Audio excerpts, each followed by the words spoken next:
తాటిపత్రి చంద్రశేఖర్ గారి నాయకత్వంలో ఎర్రగొండపాలెం నియోజకవర్గాన్ని అభివృద్ధి పదంలో తీసుకుపోవాలి.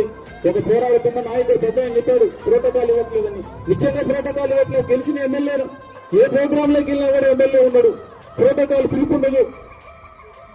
2 లక్షల చిల్లర ఓట్లుంటే ఈ నియోజకవర్గంలో వైఎస్ఆర్ కాంగ్రెస్ పార్టీ ఎమ్మెల్యే 11 మందిలో ఒక ఎమ్మెల్యే గెలిస్తే ప్రోటోకాల్ ఇవ్వకపోవటం ఇంత బాధాకరమైన విషయం. ఒక ఎమ్మెల్యే ప్రజల పక్షాన పోరాడాలి, ప్రజలకు పనిచేయాలి, ప్రశ్నిస్తేనే కదా ప్రజల ప్రతిపక్షంలో ఉండేది. ఏ నాయకుడైనా కూడా వైఎస్ఆర్ కాంగ్రెస్ పార్టీలో అదర్ ప్రజలు, ఎందుకంటే వైఎస్ఆర్ కాంగ్రెస్ పార్టీ పోరాటాలతో వచ్చిన పార్టీ. ఈ పార్టీ జగన్మోహన్ రెడ్డి గారు ఎన్నో కష్టాలు జైలుకు సోలేదానికే భయపడిన నాయకుడైనా వీళ్ళకి భయపడతామా నేను స్వభావంగా నేను తెలియజేస్తా ఉన్నాను. ఒక పోరాటమే మంది.